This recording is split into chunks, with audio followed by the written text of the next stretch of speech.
રાજસ્થાન અને પાકિસ્તાન નજીક સર્જાયેલ સર્ક્યુલેશનને કારણે કચ્છ અને ગુજરાતના વાતાવરણમાં સવારે અને સાંજે ઠંડક જોવા મળી રહી છે। ભુજ ખાતે ગઈકાલે લઘુત્તમ તાપમાન 18 ડિગ્રી સેલ્સિયસ અને મહત્તમ તાપમાન 34 ડિગ્રી સેલ્સિયસ નોંધાયું છે। મહત્તમ તાપમાન ઘટતા ગરમી અને ઉકળાટમાંથી રાહત મળી છે। ભેજનું પ્રમાણ વધવાથી સવારના સમયે ભારે ઝાકળ વર્ષા થઈ રહી છે અને સાંજે ઠંડો પવન ફૂંકાતા વાતાવરણમાં રાહત મળી છે। હવામાન વિભાગની આગાહી પ્રમાણે પારો આગામી દિવસોમાં વધુ 2 થી 3 ડિગ્રી ઘટી શકે છે, જે ખેડૂતો અને સામાન્ય લોકો માટે સારા સમાચાર છે। વાતાવરણની અસરના કારણે કચ્છમાં ગરમીનું પ્રમાણ વધ્યું છે, ત્યારે ભુજ શહેરમાં ઠેર ઠેર શેરડી રસવાડાના ધામા પડ્યા છે। છેલ્લા દોઢ દાયકાથી પાટનગર ભુજની સાથે કચ્છના મોટા શહેરમાં મહારાષ્ટ્રથી લાકડાનો સંચો લઈ તેઓ આવે છે। છેલ્લા 2-3 વર્ષથી આ સંચામાં મોટર ફિટિંગ કરવામાં આવી છે, પરંતુ તેના અગાઉ પરિવારના 2 સભ્યો દ્વારા પિલાણ કરીને લોકોને તાજો રસ પીવડાવતા હતા। હવે તેમાં મોટર બેસાડવામાં આવી છે। છેલ્લા 10 વર્ષથી મહારાષ્ટ્રના આકોલાથી આવેલા ગજાનંદે જણાવ્યું કે અમારો પરિવાર માત્ર 4 મહિના અહીં ધંધો કરે છે, બાકીના 8 મહિના અમારા વતનમાં ખેતી કરીએ છીએ। ગત વર્ષે શેરડીનો ગ્લાસ 15 રૂપિયામાં વેચતા હતા। આ વખતે શેરડીનો ભાવ વધતા 20 રૂપિયા થયા છે, પરંતુ અમારા રસની ખાસિયતો એ છે કે શેરડીનો પિલાણ લોખંડના મશીનને બદલે લાકડાના મશીનમાં કરીએ છીએ, જેથી ગ્રાહકોને શુદ્ધ રસ મળી રહે છે, જેનાથી લોકોને શરીરમાં તંદુરસ્તી જળવાય છે। કચ્છ વિસ્તાર સૌથી મોટો વિસ્તાર છે। દુર્ગમ વિસ્તારોમાં બેંકોની સુવિધા ન હોવાથી દરેક ગામની દૂધ મંડળીઓમાં દૂધ ભરતા પશુપાલકોને દૂરના કિલોમીટર કાપીને બેંકો સુધી જવું પડે છે। આ સમસ્યાના નિરાકરણ માટે નાબાર્ડના સહયોગથી સરહદ ડેરી દ્વારા માઇક્રો એટીએમના નવા અભિગમ સાથે આગળ આવી છે। આ માઇક્રો એટીએમની મદદથી તમામ બેંકની સુવિધાઓ જે તે ગામના ઘર આંગણે મળી શકે છે। તમામ નાણાકીય લેવડ-દેવડ ઘર બેઠા જ થઈ જાય છે।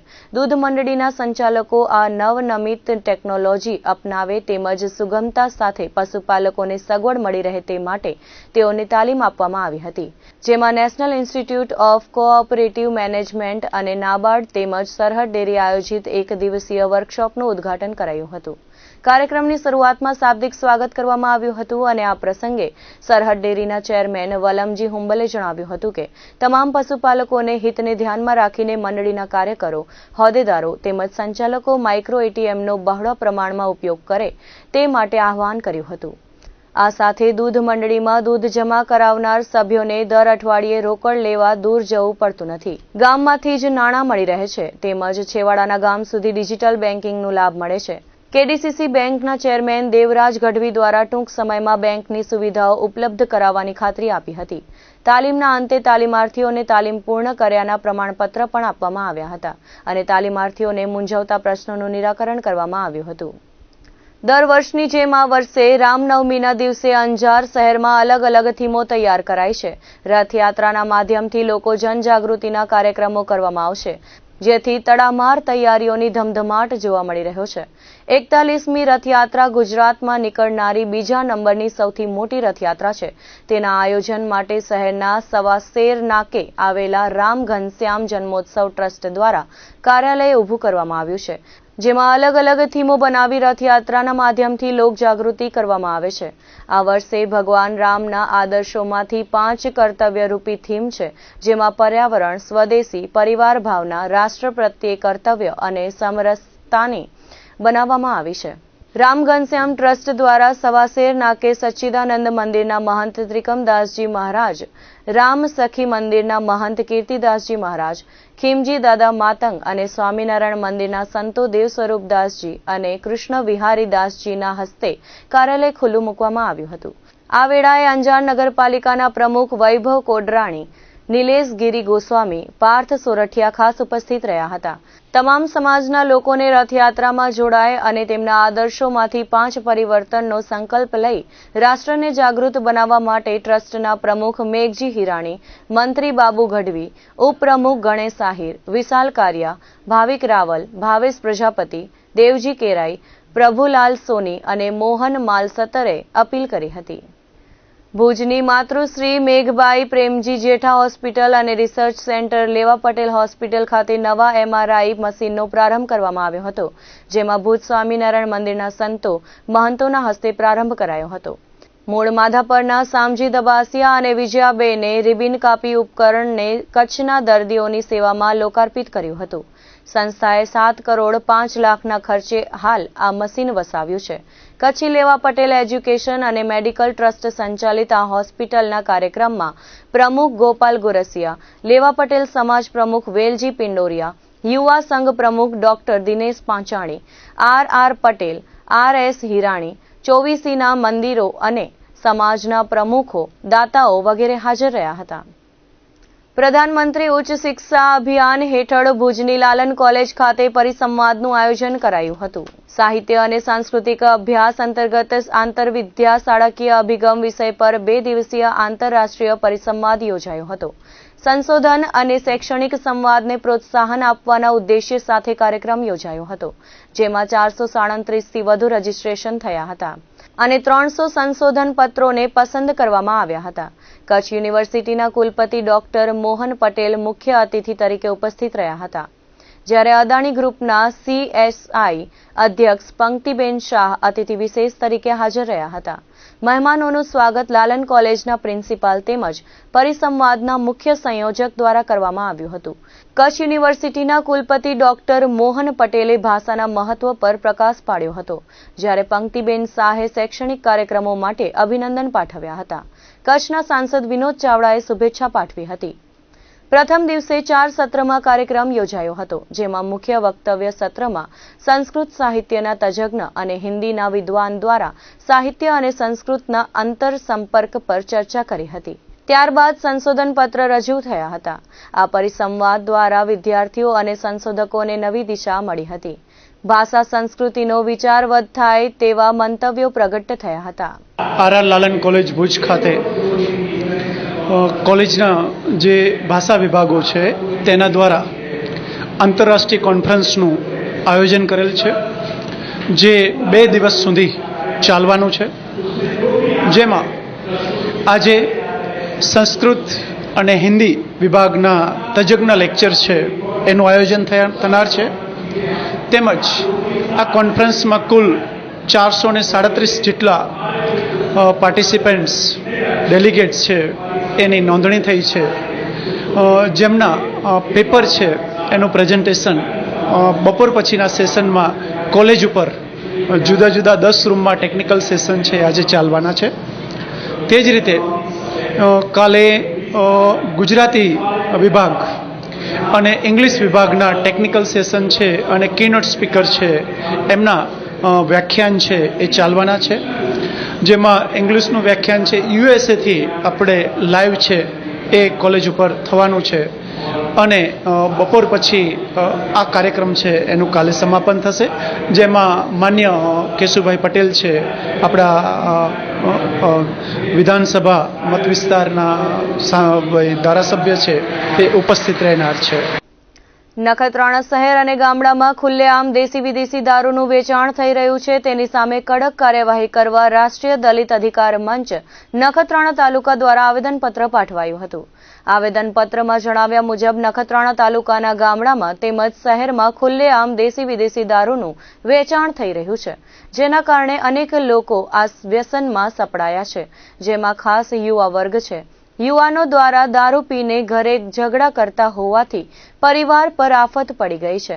ખાસ કરીને દેશી દારૂ બનાવતા ઈસમો રોજ દવાઓનો વપરાશ કરીને દારૂ બનાવે છે, લોકોના આરોગ્ય સાથે ચેડા કરતા હોય છે. જો નખત્રાણા પોલીસ દારૂબંધીનો અમલ નહીં કરાવે તો આવનારા સમયમાં મોટો લઠ્ઠાકાંડ થાય તેવી ભીતિ સેવાઈ રહી છે. આ અંગે અનેક વખત લેખિતમાં રજૂઆતો કરવામાં આવી છે, પરંતુ તેની સામે કોઈ કડક કાર્યવાહી કરવામાં આવતી નથી. જો પોલીસ આ બાબતે નિષ્ક્રિયતા દાખવશે તો આવનારા દિવસોમાં જાગૃત નાગરિકો મહિલાઓને સાથે રાખી અડ્ડાઓ પર જનતા રેડ પાડી બંધ કરવાની ફરજ પડશે તેવી ચીમકી ઉચ્ચારાઈ છે. ભુજના પરાસમાન માધાપર નવાવાસ વિસ્તારમાં સતત ગટરનું દૂષિત પાણી છોડાઈ રહ્યું છે. આ અંગે અવારનવાર રજૂઆતો કરવા છતાં નગરપાલિકા દ્વારા કોઈ જ પગલાં લેવાયા નથી. ત્યારે આ સમગ્ર મામલો માધાપર પોલીસ સ્ટેશન સુધી પહોંચ્યો હતો. આ અંગેની વિગતો મુજબ માધાપર હસનનગર વિસ્તારમાં નગરપાલિકાની ગટર ઘણા લાંબા સમયથી લીકેજ થઈ રહી છે. લીકેજનું પ્રમાણ વધતા રોગચાળો ફાટી નીકળે તેવી દહેશત રહેવાસીઓમાં છે, પરંતુ નગરપાલિકાએ ગંભીરતા ન દાખવતા માધાપર પોલીસ સ્ટેશનમાં નગરપાલિકા પ્રમુખ અને ગટર સમિતિના ચેરમેન સામે ગુનો નોંધી ભવિષ્યમાં થનાર જાનહાનિ અને અત્યાચાર અટકાવવા માટે માધાપર પીઆઈને લેખિતમાં રજૂઆત કરાઈ છે અને યોગ્ય નહીં થાય તો ઉચ્ચ કક્ષાએ પણ ફરિયાદ કરાશે તેવી ચીમકી અપાઈ છે. ભુજના હમીરસર તળાવ પાસે બંધ બદલે જર્જરિત પુલને કારણે આજે માનનીય રાષ્ટ્રપતિને હમીરસર તળાવથી વંચિત રાખવામાં આવ્યા હતા. પુલને તાત્કાલિક ધોરણે બનાવવા કચ્છ જિલ્લા કલેક્ટરને એસડીપીઆઈના જિલ્લા પ્રમુખે આવેદનપત્ર પાઠવ્યું હતું. ભુજ લાઇબ્રેરી અને લેકવ્યુ હોટેલ પાસે આવેલ હમીરસર તળાવના પુલની એક સાઇડને ઘણા સમયથી જર્જરિત હાલતમાં બંધ રાખવામાં આવી છે, જે મોરબી પુલ તૂટવાની ઘટના બાદ તાત્કાલિક બંધ કરવામાં આવ્યું હતું. પરંતુ હવે તે પુલ બીજી તરફ પણ જર્જરિત થઈ ગયો છે, જેના કારણે આવતા જતા વાહનો અને લોકો માટે કોઈ પણ સમયે ઘટના બની શકે છે, જેથી આ પુલને તોડીને તાત્કાલિક ધોરણે નવો પુલ બનાવવામાં આવે તેવી માંગ કરાઈ હતી. આ અંગે social democratic party of India Kutch જિલ્લાના પ્રમુખ દ્વારા નગરપાલિકાના પ્રમુખ અને ચીફ ઓફિસરને રજૂઆત કરાઈ હતી. ગુજરાત માધ્યમિક અને ઉચ્ચતર માધ્યમિક શિક્ષણ બોર્ડ દ્વારા ગુજરાત કોમન એન્ટ્રન્સ ટેસ્ટ 2025 માટે યોજાનાર પરીક્ષાનો કાર્યક્રમ જાહેર કરી દેવાયો છે. આ કાર્યક્રમ પ્રમાણે ગુજકેટની પરીક્ષા 23મી માર્ચના કચ્છ સહિત રાજ્યના દરેક જિલ્લા કક્ષાના કેન્દ્રો ખાતે યોજાશે. કચ્છ જિલ્લામાંથી અંદાજિત 1790 જેટલા વિદ્યાર્થીઓ ભુજના પરીક્ષા કેન્દ્ર પર ગુજકેટની પરીક્ષા આપશે. આ અંગે વિગતો અનુસાર ગુજરાત સરકારના શિક્ષણ વિભાગ દ્વારા ધોરણ 12 વિજ્ઞાન પ્રવાહ પછીની degree engineering, degree diploma, pharmacy અભ્યાસક્રમોમાં પ્રવેશ મેળવવા માટે વર્ષ 2017થી કોમન એન્ટ્રન્સ ટેસ્ટ તરીકે ગુજકેટ પરીક્ષા ફરજિયાત કરવાની જોગવાઈ દાખલ કરવામાં આવેલ છે. વર્ષ 2025 માટે રાજ્યમાં degree engineering, degree diploma, pharmacy અભ્યાસક્રમોમાં પ્રવેશ માટે વિજ્ઞાન પ્રવાહના ગ્રુપ એ, ગ્રુપ બી અને ગ્રુપ એબીના વિદ્યાર્થીઓની ગુજકેટની પરીક્ષા 23મી માર્ચના યોજવામાં આવશે. કચ્છ જિલ્લા શિક્ષણ અધિકારીએ જણાવ્યું હતું કે કચ્છ જિલ્લામાં ભુજ ખાતે પરીક્ષા કેન્દ્ર પર 9 બિલ્ડિંગના 92 બ્લોકમાં પરીક્ષાઓ લેવાશે. કચ્છ જિલ્લાના 10 તાલુકામાંથી અંદાજિત 1790 જેટલા વિદ્યાર્થીઓ પરીક્ષા આપશે તેવું તેમણે વધુમાં જણાવ્યું હતું. ગુજકેટમાં ભૌતિક વિજ્ઞાન અને રસાયણ વિજ્ઞાનનું પ્રશ્નપત્ર સંયુક્તમાં લેવામાં આવશે. આ બંને માટે 2 કલાકનો સમય ફાળવવામાં આવશે અને ભૌતિક વિજ્ઞાનના 40 અને રસાયણ વિજ્ઞાનના 40 પ્રશ્નો પૂછાશે. જીવ વિજ્ઞાનના 40 પ્રશ્નો માટે 60 મિનિટનો સમય અપાશે. જીવ વિજ્ઞાન અને ગણિતનું પ્રશ્નપત્ર અલગ અલગ રહેશે. ગણિત અને જીવ વિજ્ઞાન માટે આન્સર શીટ પણ અલગ અલગ આપવામાં આવશે. ગુજકેટ પરીક્ષાના પ્રશ્નપત્રો ગુજરાતની, અંગ્રેજી, હિન્દી એમ 3 માધ્યમોમાં આપવામાં આવશે. મુન્દ્રામાં છેલ્લા 14 વર્ષથી સંભવ ગ્રુપ સ્વખર્ચે મહાશિવરાત્રીથી 4 મહિના સુધી ગૌ માતા માટે લીલા ઘાસચારાનું વિતરણ કરે છે. મહાશિવરાત્રીના પાવન અવસરે પીપળેશ્વર મહાદેવ મંદિરના સાનિધ્યમાં સંભવ ગ્રુપ દ્વારા શહેરના નગરપાલિકા પ્રમુખ રચનાબેન જોશીના હસ્તે ગૌ માતાને લીલા ઘાસચારાનું વિતરણ કરાયું હતું. કાર્યક્રમના પ્રારંભે જનસેવાના રાજ સંઘવીએ જણાવ્યું હતું કે સંભવ ગ્રુપના રમેશ ઠક્કરના પિતાજી અને મુન્દ્રા લોહાણા મહાજનના પૂર્વ પ્રમુખ સ્વર્ગસ્થ રામજી રૂપારેલની પુણ્યતિથિ સ્મૃતિમાં આ સેવાકીય યજ્ઞ કાર્યરત છે. આ સેવાકીય પ્રવૃત્તિમાં મુન્દ્રા લોહાણા મહાજનના પૂર્વ પ્રમુખ સ્વર્ગસ્થ કપિલ કેસરિયાનો સહયોગ રહ્યો હતો. તેમજ કોરોનાની વિકટ પરિસ્થિતિમાં પણ સંભવ ગ્રુપની આ અનોખી સેવા ચાલુ રહી હતી. આ પ્રસંગે સુધરાઈ પ્રમુખ રચનાબેન જોશી, કારોબારી ચેરમેન ભોજરાજ ગઢવી, મુન્દ્રા લોહાણા મહાજનના પ્રમુખ કિશોર ચોથાણી, ગિરિનારાયણ બ્રાહ્મણ જ્ઞાતિના રાહુલ જાનીએ સંભવ ગ્રુપના રમેશ ઠક્કર અને સંભવ ઠક્કરની નિઃશુલ્ક સેવાને બિરદાવી હતી. આ પ્રસંગે સુધરાઈ પ્રમુખ રચનાબેન જોશીએ પ્રયાગરાજ મહાકુંભની યાત્રા કરી આવ્યા એ બદલ સંભવ ગ્રુપના રમેશ ઠક્કર અને જનસેવા રાજ સંઘવીને સન્માન કર્યું હતું. આ પ્રસંગે સુધરાઈ ઉપપ્રમુખ જીતુ માલમ, દંડક દિલીપ ગોર, શહેર ભાજપના પૂર્વ પ્રમુખ સંજય ઠક્કર, સત્યમ ગ્રુપના રાજુ સત્યમ, ખારવા સમાજના દેવજી માલમ, દિનેશ માલમ, હેતુભા જાડેજા, ઉત્સવ ગ્રુપના બલદેવસિંહ જાડેજા, લાલુભા પરમાર, કૈલાસ સંપટ, શાંતિલાલ મોતા, મયુર ચૌહાણ સહિતના ઉપસ્થિત રહ્યા હતા. કાર્યક્રમનું સંચાલન રાહુલ જાની અને આભાર વિધિ લાલુભા પરમારે કરી હતી. કચ્છનું ધોરડોમાં આવેલું સફેદ રણ વિશ્વવિખ્યાત છે. અહીં દર વર્ષે રણોત્સવનું આયોજન કરવામાં આવે છે, જેમાં આ વર્ષે રણોત્સવમાં દર વર્ષ કરતા 3 ગણા વિદેશી પ્રવાસીઓ મુલાકાત કરી હતી. નવેમ્બરથી ચાલુ થનાર રણોત્સવ ફેબ્રુઆરી મહિના સુધી ચાલે છે.